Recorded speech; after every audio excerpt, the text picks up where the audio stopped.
Welcome to Chaos Divided, a podcast exploring the hobby, the game, and the lore of Warhammer 40k.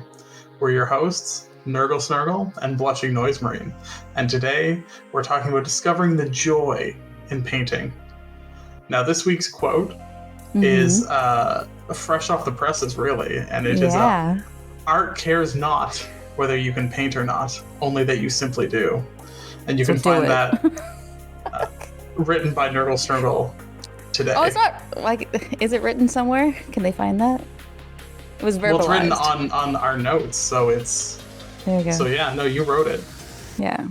You put pen to paper, and it's your quote now. Here, I'll say it. Art cares not whether you can paint or not, only that you simply do. Perfect. Now go paint, my little ones. So, painting... I was channeling my inner Nurgle, sorry. I felt like a nurgling in the moment, I'm not going to lie. I felt like a little nurgling. I hope everybody felt like a little nurgling. Just... So for some, it can be a source of shame. We all have those piles, I think. Mm-hmm. Piles of what? Piles of shame. Piles of shame. For some, joking about, that pile is almost part of the hobby. I love those videos on Instagram that are just people showing off their piles and, sharing their love for the future potential in them. Yes. But most importantly, painting is really at the center of the hobby. Painting great miniatures is so quintessentially Warhammer that GW built a game to facilitate the hobby. And that's true. Games Workshop originally made miniatures for D&D. And I was just about to ask. Interesting. Yeah, so they made D&D miniatures in like the 80s. And they found people were collecting them. Yeah. Okay. And they're like, finding that people had these like small collections of them, and that's where Warhammer Fantasy came out of, was creating a game for the miniatures. Okay. And then I guess after that they were like, well, we need a paint line. We need, I guess, quote, primer. We need clippers. We need glue. We need everything. Well, yeah, like they built into a big company, but like in the beginning it was just like accessories for D&D that then became its own game, which then became its own sci-fi version of that. And that's why early 40K the stories weren't in the beginning? It was just the models? Yeah. Oh, okay. Yeah, like if you go back like to like the very beginning, like they were more like mercenary type like miniatures for like player characters and like monsters. Cool.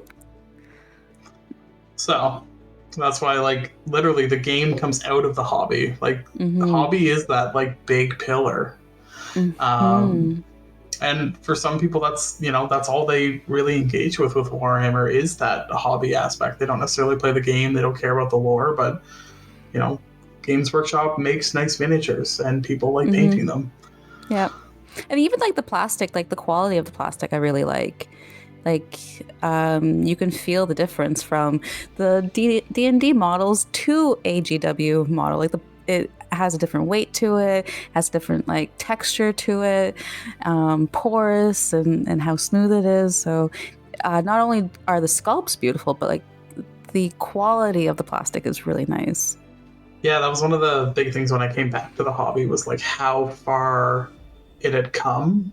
Like, even, like, the plastic is a different color than it used to be. Like, it used to be lighter. Oh, interesting. Yeah, because at some point, I don't know where, but they changed the plastic to even help like be like better at hobbying, and you don't really get mold lines like you used to. A huge component of like building any kind of miniature was like really scraping down and like buffing out all of the mold lines. Fire Warriors used to be brutal for them because the big Tau helmets didn't hide any of it. So you'd have this big line around like the center of their helmets, and you'd have to get that off, or else it made it look like it was a little plastic miniature. I'm sure you just invoked a lot of memories in a lot of people right now. mold lines were, if you're thinking, oh, I see mold lines now, you don't know mold lines. Like older players know mold lines. Like it's a different ball game. And like, was it like you couldn't really get rid of it type of mold lines? You could, but it was the like impossible mold line. I mean, for some of them, yeah, I think you just had to, unless you really wanted to get in with like a knife and carve them back out, some of the stuff on the sides, because the kits were also like chunkier pieces back then. Like they weren't as dynamic pose. Yeah, like some of the, doing like even legionaries, they come in these big, almost graceful pieces that then kind of connect together.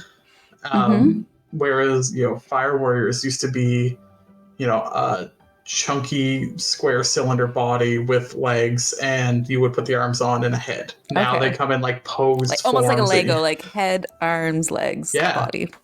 Minifig, almost like there wasn't a lot of well, there's pieces to them, but they weren't as posed. You had to do a lot more of the posing. So even part of it was, if you wanted a more dynamic running type pose, you would need to maybe carve out a little bit of the arms, the shoulders to get the arms in the right position, or maybe mess around with the torso and the legs a bit so that you can get them looking a little bit different, because there was really only like 4 poses to them. And that was for most of the line. I did Votan. That was crazy.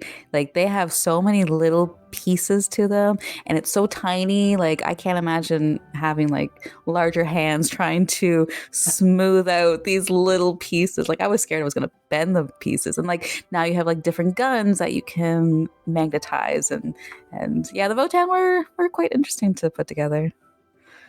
So yeah, I've been talking about hobbying and finding that love. I think we're already talking about it. And we haven't even talked about painting yet. We're just talking about building miniatures, and we're already getting exciting. And for some people, that's the worst part. Honestly, it's probably my favorite part. I actually love building it all together. But I see it. It's one of my least. But I can see why it is nice and therapeutic, and I just. Why do you like it so much?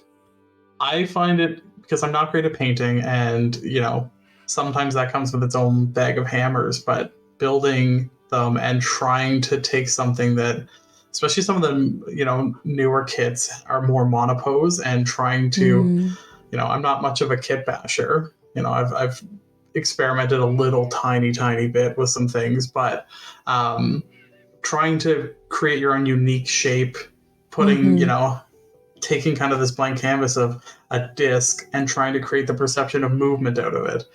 And, how do you make something look a little bit different than what everyone else has built? And can you adjust the arms? Is there a unique way? And even just making sure that it looks possible, making sure the arms are, in a position where it makes sense for them. And, you don't just have people that, your miniatures look like they've been Frankenstein together. I enjoy that challenge. Yeah, like we've said in the past, like building that foundation, and your model is that foundation to a really cool looking model. And like how it's posed. Like, does it have big gaps in the mold lines, and is it chunky, or like you said, Frankenstein? Like one of the building up my Emperor's Children, one of the kits that I kind of enjoyed building was the bikers, which are like a Fisher-Price looking motorcycle. Was it round? Oh yeah, the kits are from 1999. Ooh. They're old, they're chunky, there's no detail on them, and finding ways to kind of make them look more dynamic and trying to make a perception of them being a little bit more modern. There's a few that I got actually to like look like they're like almost drifting, skidding along, like cool. Trying to find ways of taking, okay, this is not the best kit in the world, but can I still have fun with it? Yeah, taking something that's so static and adding some oomph to it, some movement. Yeah, that's cool. There's one I have that does like a wheelie, so it's why not? Of course, exactly. It sounds right. Yeah. So yeah, we're talking about kind of that hobby joy today. I think we started off in the planning parts of this, talking about the why of painting. There's a lot of how. Instagram, YouTube are filled with tutorials. There's a lot of how to paint, but not a lot of why to paint. So we're going to talk about that today. And why you at home should paint your models.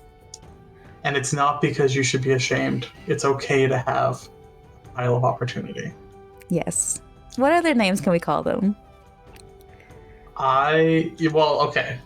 Full disclosure, we talked about this before we started, but I do not have a pile of unpainted miniatures, so... Yeah, let's kind of sidebar on that for a little bit. Like, it is talked about a lot, about the pile of shame and the pile of opportunity. And like you said, it's pretty memed at this point of everybody has one. Oh, yeah. And it's kind of